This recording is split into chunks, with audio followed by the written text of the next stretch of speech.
Hi everyone, I'm Jason Lim, the Chief of Staff at Australia's top tech and innovation hub, YBF.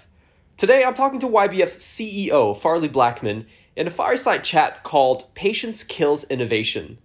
He'll be talking about how to lead innovation with an action and ROI-based mindset. Farley, welcome to the chat. Thanks, Jason. It's great to be here. It's great to have you as well. Now, Farley, Patience Kills is quite a dramatic title. We've always been taught growing up that patience is a virtue. In the case of innovation, why is it actually a bad thing? Yeah, thanks, Jason. Patience is a virtue, and certainly it's a very, very important part of being a human. It's necessary, certainly, with family and friends. So I don't disagree with that. Where I think it becomes a challenge, quite honestly, is in the business world. And, it can be seen when companies or individuals get too complacent and really rely on the status quo, the successes of the past to influence the future. And when I say that patience kills and kills innovation specifically, it's really about that. It's really about not being patient with performance, not being patient with the successes that got you where you are today, and consistently challenging and looking for different ways, new ways, innovative ways to do things. Now, Farley, you've been an executive at some very, very large international companies throughout your career and startups as well. Could you talk about how you've personally implemented a patience kills mindset to solve problems within these organizations? Yeah, Jason, I'm not the most patient person in the world, as those around me would certainly know. So, being impatient, if you will, has come naturally for me. It might be a detriment in some aspects of daily life, but it's been certainly a strength in business. So, throughout my career, I really have consistently pushed and challenged and really been restless in my approach. So, for me, when I talk about complacency, restlessness, patience, those are all words related in the way that I look at business, in the way that I challenge, in the way that I innovate. It's not being complacent, it's not being patient, and it is being restless in all that we do. For an example, maybe I'll give you a fun one. So quite a long time ago, I worked on a movie called What About Bob, starring Bill Murray and Richard Dreyfuss. It was a really fun film. It was shot down in Virginia in the U.S. And one day on the set, there was a bunch of wood that was on the porch of the house where we were shooting. And it really wasn't a problem. It was not supposed to be there. But since the filming was all indoors for that day, there was no issue, and the day was going on fine. Now, movies are gobsmackingly expensive. Even if you look at them on a minute-by-minute basis, a lot of money. So if you have to shut down a picture, even for minutes or certainly for hours, the dollars just add up. And towards the end of the day, the decision was made to actually shoot on the front porch, to shoot outside. And all of a sudden, that pile of wood that wasn't supposed to be there became a problem. Now, movie sets or film production is really much like a big company. It's complex. It has a large number of specialists doing their jobs. And I think the intricacy about a film is that it happens over an abbreviated time. And you have really, really deep specialists with really, really tight contracts that tell them what they can do and what they can't do. So by the time we got to the filming on the porch, everybody on set had no responsibility to remove the wood. So everybody just looked at each other and said, well, it's not in my contract, I can't move the wood. And the folks that I guess could have moved the wood weren't there for one reason or another. Maybe they left for the day since it was late. And me and my team, I was a department head on the film, were there. And I had a decision to make. I had a decision that said I could just let it go, which is not really what I do, or I could jump in and do something and potentially ruffle a few feathers. So I made the decision quickly to grab one of my crew members. We went up there, we moved the 10 2x4s that were there, and the movie got on. Now, the interesting thing with this example is that I knew that likely I would get reprimanded or called out for doing someone else's job, even though they weren't there to do it. That's the nature of those sorts of arrangements.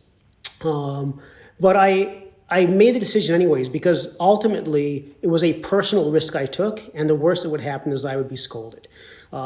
And the best that would happen is that we're actually able to move on quickly. We're able to make a difference. We were able to save money, cut inefficiencies, and the film went on. So that's I guess a fun example of me not being patient, getting into action, doing something, and moving on.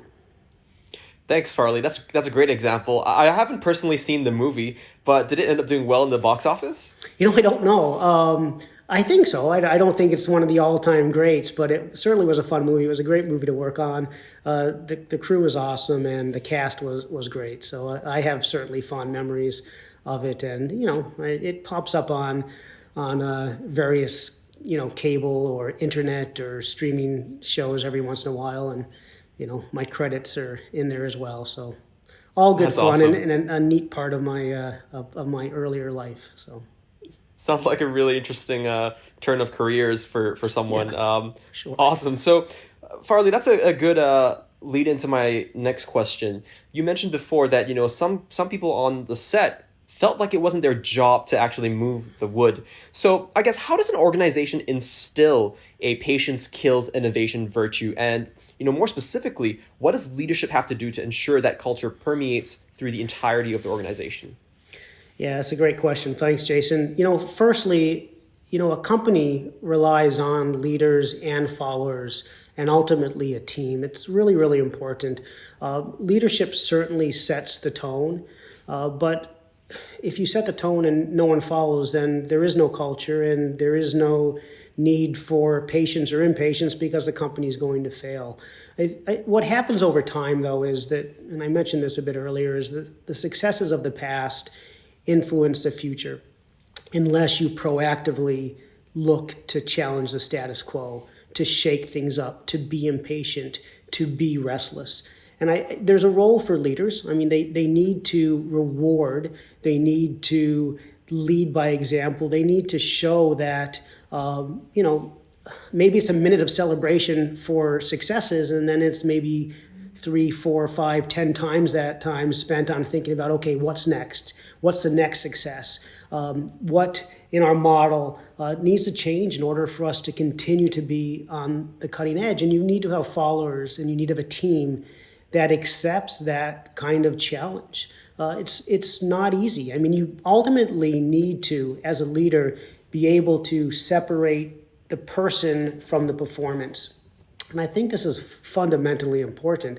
You need to be patient with the person, you need to be patient with the individual, and you need to be impatient with the performance.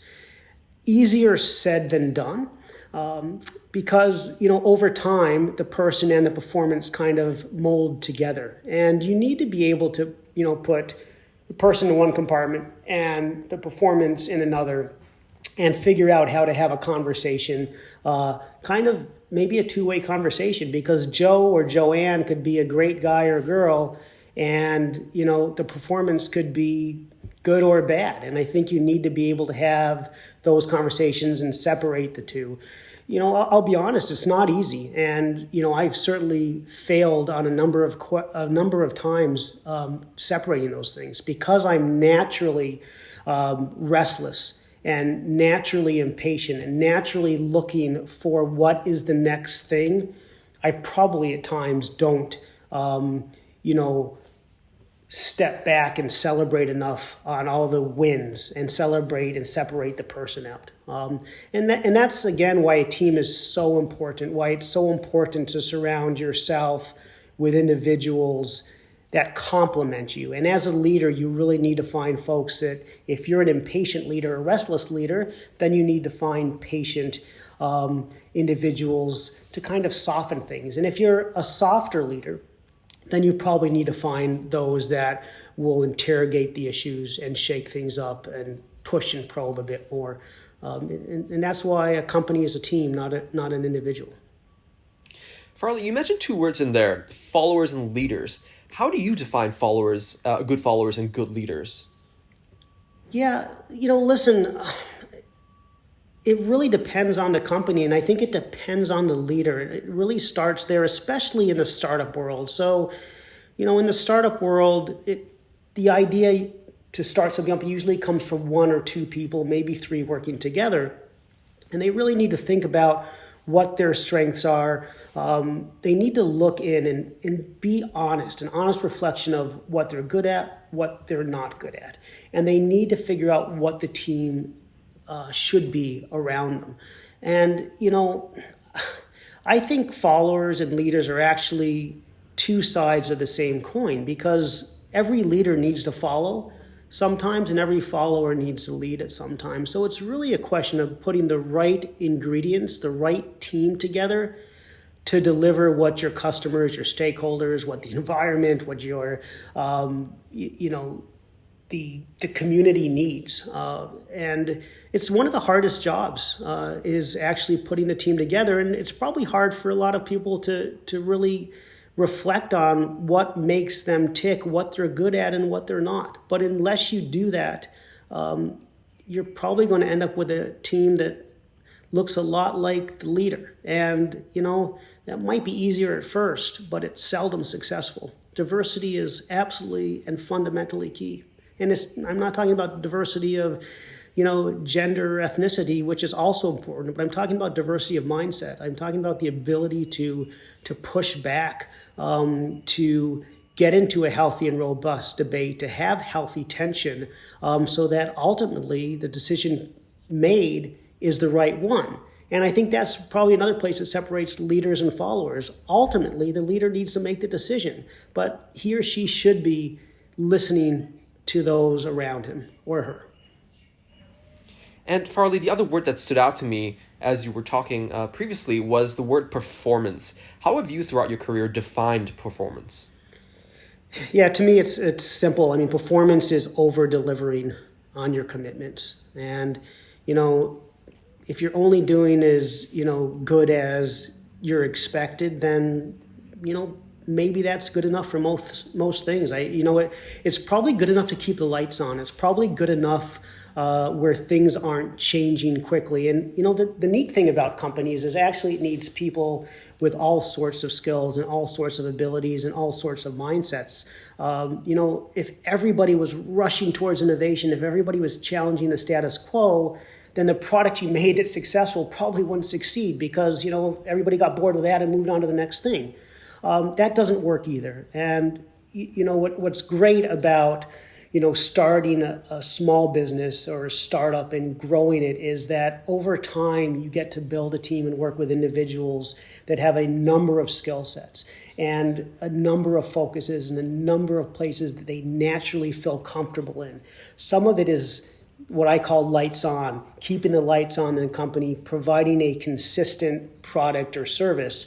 But as important, and in some businesses more important, is actually innovating that product and service. And it's when those two things come together, it's really magic. Thanks, Farley. I want to talk now about the inverse of the examples you've given. Could you give an example of when patience has killed innovation at one of your previous companies? Or alternatively, do you have any examples, any anecdotal examples of this? I think there needs to be that, what I call internal restlessness, that internal impatience. But you also need to figure out when that is the most appropriate thing to use and when it's not. So I think part of change is actually being impatient enough to challenge the status quo, slam the door open to opportunity and innovation, but then throttle back.